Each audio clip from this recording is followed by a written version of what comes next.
Hello Facebook, hello YouTube. What's up everybody, this is Ruben and I'm back with another Ruben Report.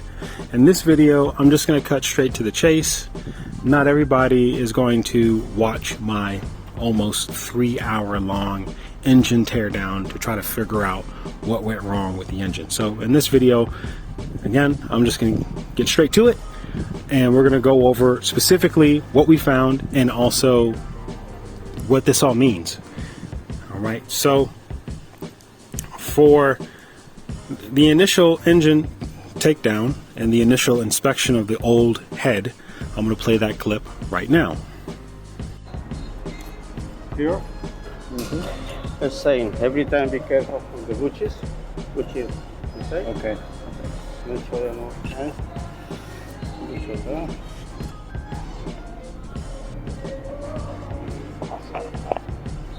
There and there. Careful for the spacers. We're getting there, we're getting there. Yeah. Well, what you think?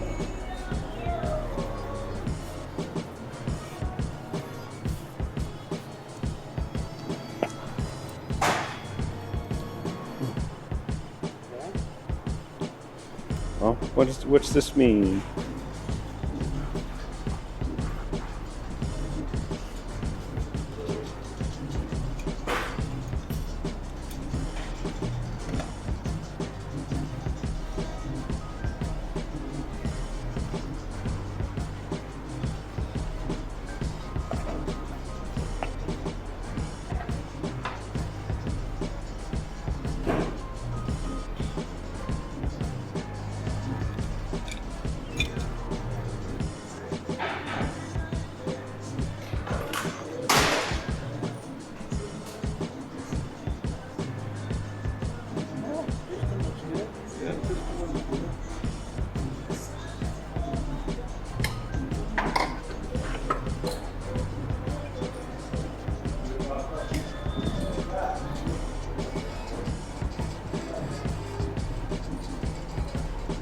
Go ahead there.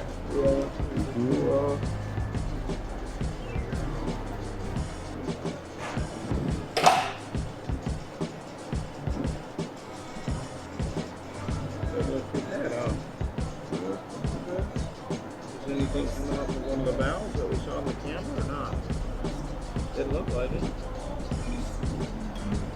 Anything in the top,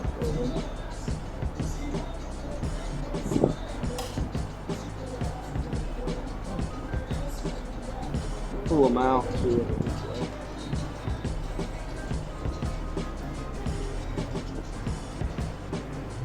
Which is this here? Okay. Okay. Spacer there. Yeah.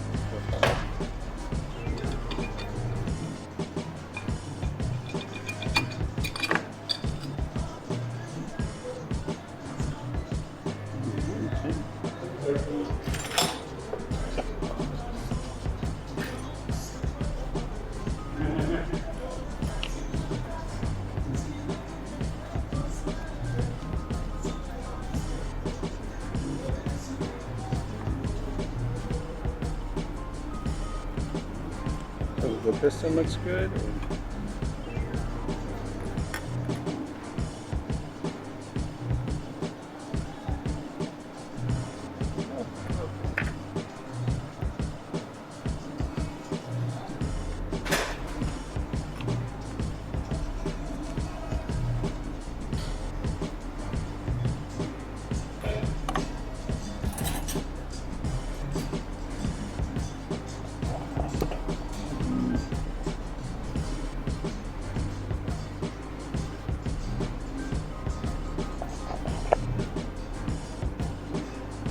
Check the cylinder. What? I want to check on the cylinder. Better. Oh yeah, you're in yeah. Okay, a little bit of a little scoring. Yeah.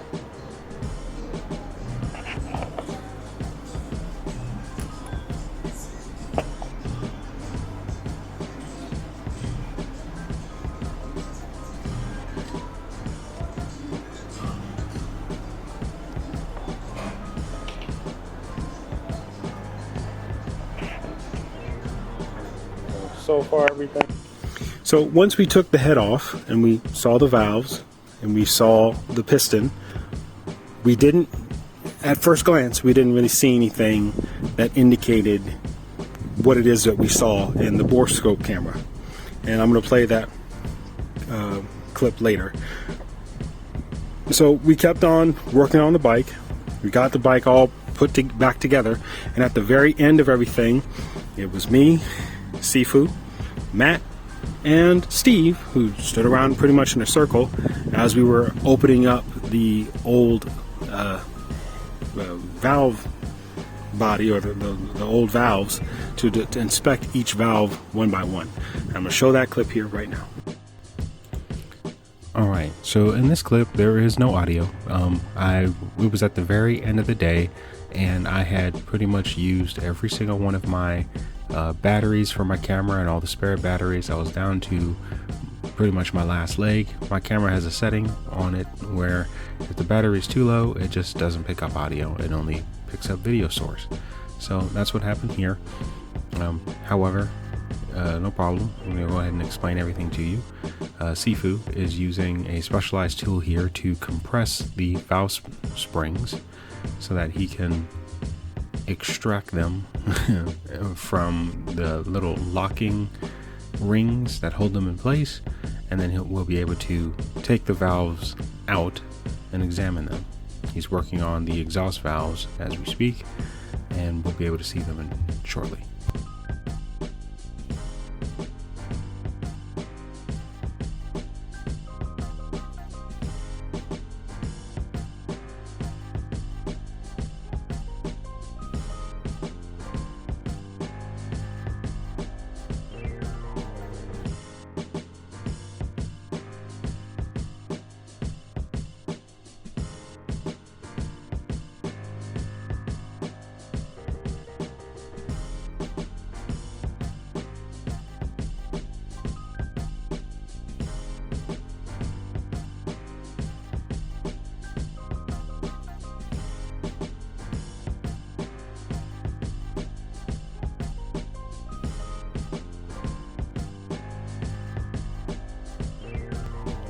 Alright, at this moment, it's me, Steve, Matt, and Sifu pretty much standing around in a circle, all awaiting to be able to see what these valves look like. So, I'm going to have to just say sorry in advance for the sloppy camera angle, but off of our inspections and us looking at them, we didn't, at least on the actual valve sealing surface, that is, it was pretty smooth. Okay.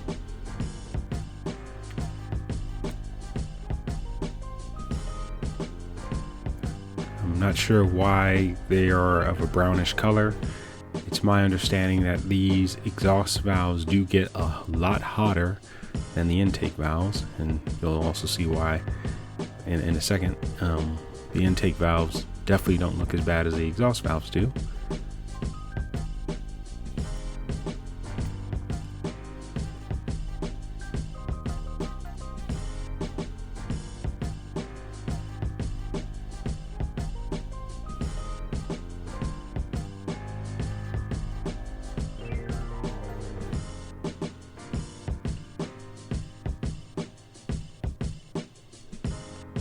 But Sifu, Matt, and Steve pretty much were all saying that the valve looked good and that it looked smooth. I want to know what your guys' thoughts are. Here is intake valve. A lot better, a lot smoother, a lot cleaner. Didn't see any deformations on the seating surface for that one. And I believe the valve that we saw through the borescope camera was an exhaust valve, because the way that the coloration of that valve is, and we'll be able to see that clip a little bit later to compare and contrast.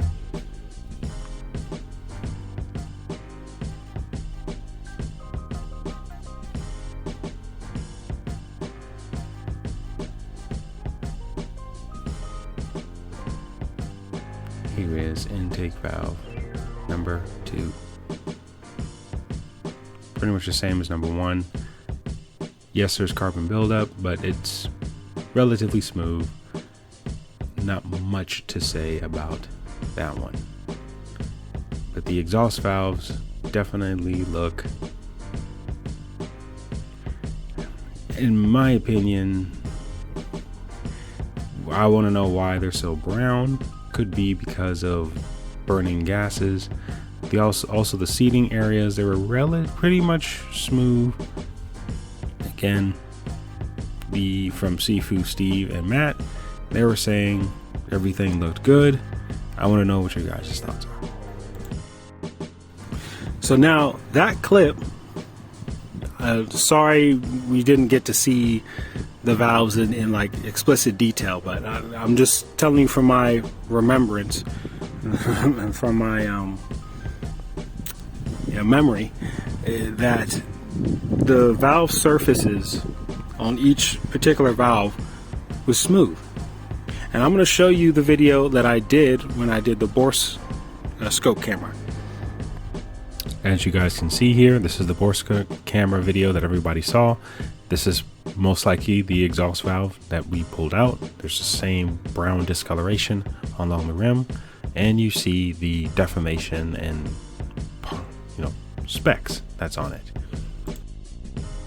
Why is it that we couldn't find that on the valves when we actually extracted them? No clue.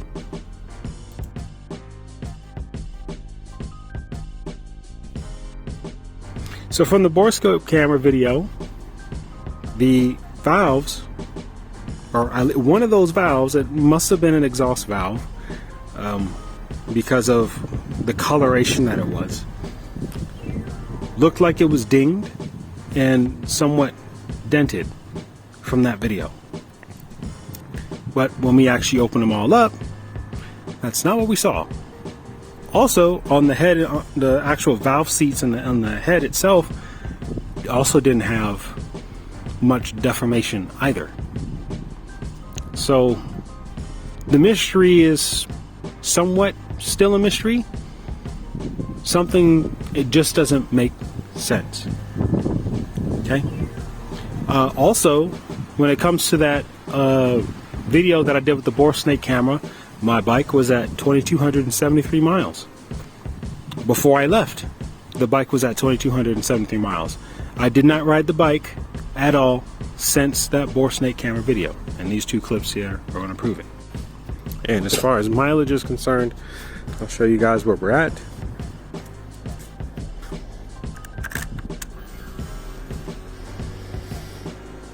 So just like last Wednesday, we are still at 2,273.3 miles. Okay. All right.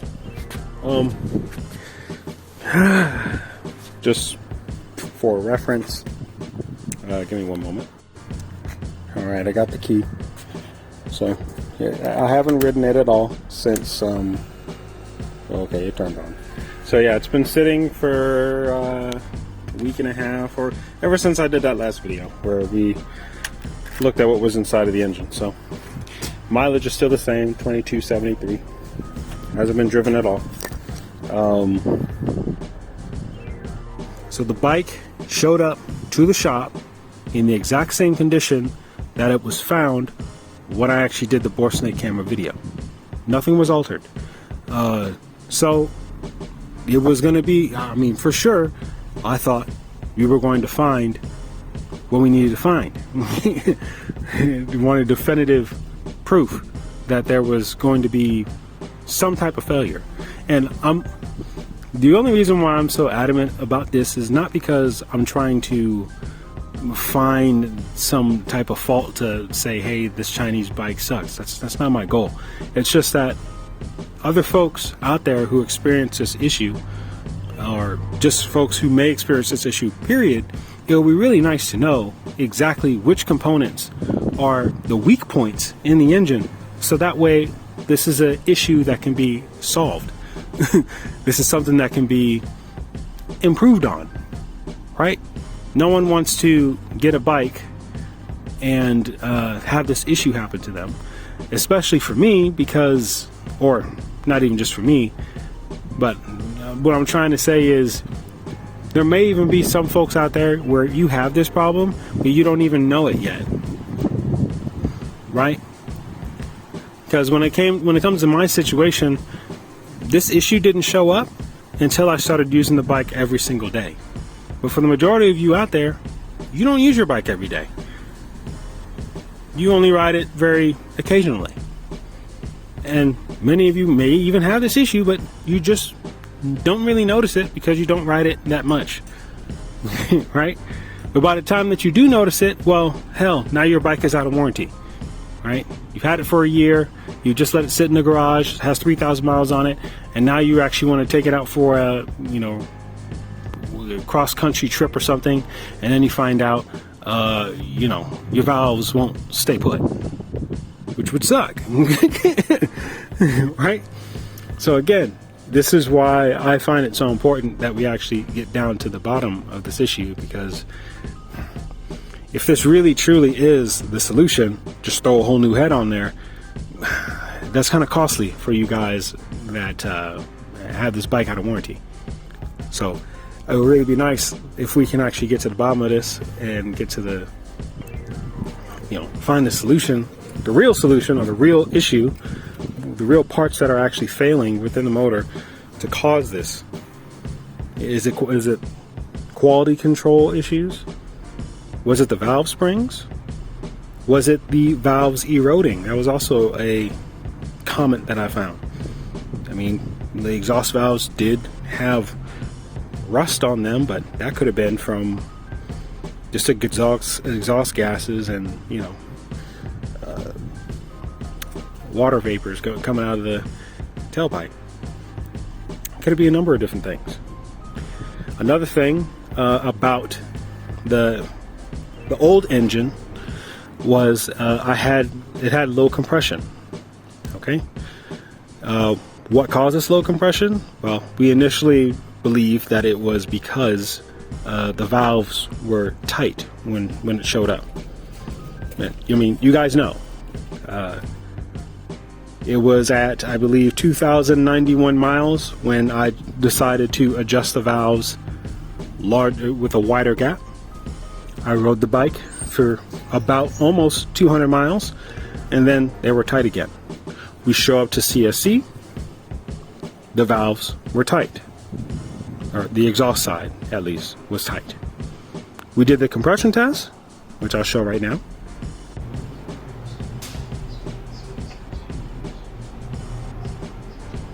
Compression test, that's what we're doing.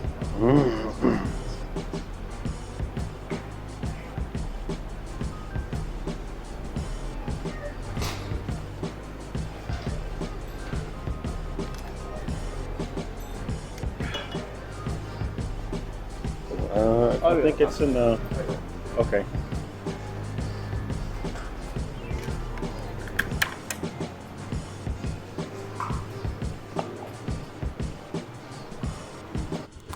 Here's a short confirmation that even on the working station, that the bike was still at the same mileage that was found when we did the bore snake camera test, when I loaded the bike onto the back of my truck, and in the shop. Mileage was the same. The bike has not been fired up, has not been changed.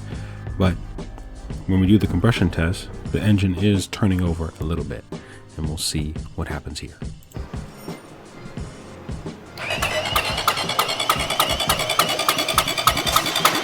Not too much. 75. Only 75. Oh. Normally the 150, 130.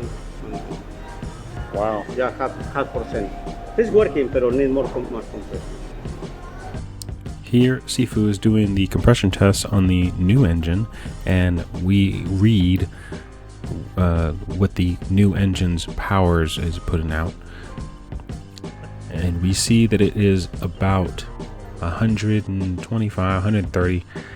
He was saying it's around 130 psi, so pretty much right within the spec that he was quoting before.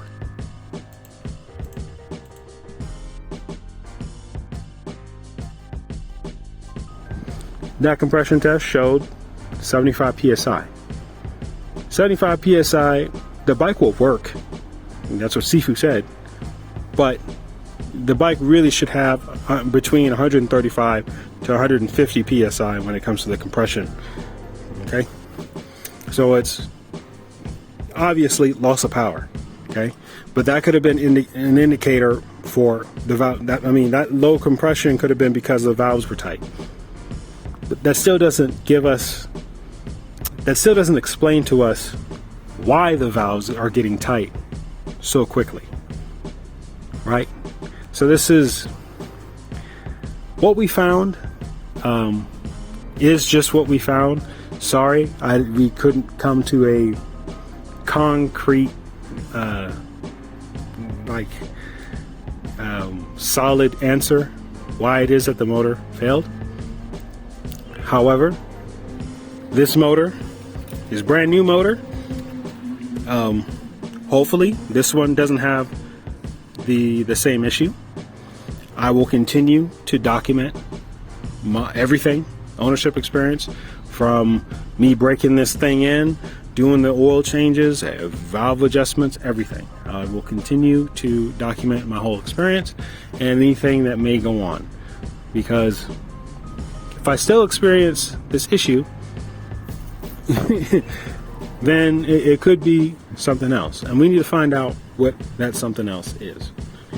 All right, so there you have it, folks. Those are the inconsistencies that I found and what it is that we actually found once I actually went to CSC. I think one last inconsistency that I would like to address, or that I found, was that Sifu, he said that the valve adjustment, or the valve gap that the valve should be adjusted at, or what it runs the best at, is 0.05 millimeters. So I know that the manual says to adjust them between 0.06 and 0.08. So with that being said, obviously I was just doing what the manual said to do. So, and I'm pretty sure the majority of you guys out there as well, maybe you guys do what the manual says to do as well. Possibly you even adjust your valves even a little bit wider than what the manual tells you to do. But you guys don't run into this issue. So with that being known, obviously, either let's just say that I was adjusting the valves incorrectly by following the manual. That would mean everybody's bike was going to be able to be developing these issues, most likely, unless you guys are just as wise as Sifu and just said, you know what, no, this bike needs 0.05 millimeter and not what the manual says. Don't know. I'm not questioning Sifu's experience. Obviously, he's been working on these bikes for a lot longer than any of us combined. So if Sifu says that it should be 0.05, well, I believe him. And you know what? I might even adjust them to 0.05. Because, I mean, the manual, it doesn't necessarily say adjust them to 0.05, but it does say that 0.04 millimeters to 0.08 millimeters is the valve gap tolerance. Like I told you guys before, Sifu, he's been working on the RX3 ever since the beginning. So this is why Sifu says that the bike runs the best at 0.05 valve gap. In 2016, that valve gap tolerance was revised to be between 0.06 to 0.08 to reflect the new 5,000 mile valve adjustment interval. But if you just take a moment to understand how this bike was originally designed, and that previous valve gap adjustment was what truly was the recommended valve gap interval for the bike to run at its best. So this is why Sifu says that that's where it runs at its best. It also shows in the manual here, and even in the CSC service manual, It's a valve gap tolerance between 0.04 and 0.08. Anywhere in between that gap spacing is pretty much okay to use. Here is a photo of the feeler gauges that Sifu used, which he used to actually adjust the valves. He used the 0.05, but he used also the 0.04 just to make sure that things, slide in and out correctly. Okay, and here is going to be a short clip of him adjusting the valves right now.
I just think most folks would like to be on the higher side of things, so that way as things progress and become over time become tighter and tighter, you just have a little bit more of like a cushion, a little bit more of a grace period, as you will. Make sense? Anyway, but yeah, so that's what Sifu, he adjusted the valves to 0.05 millimeters, and I guess from here on out, maybe I'll adjust them to that adjustment, or maybe I should just continue to go on with what the manual has been saying, because obviously it hasn't really caused any issues for the rest of you guys out there. But let's just see how the bike runs with the 0.05 millimeter gap.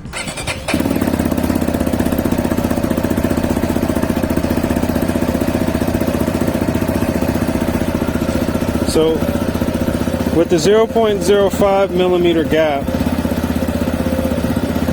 it idles kind of high.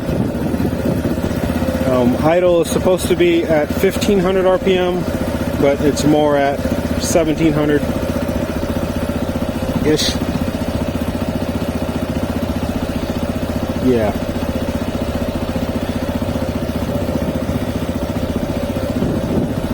But maybe I just need to break the engine in more, because I mean, it is brand new engine. Maybe it just needs to be broken in. But yeah. All right. Well,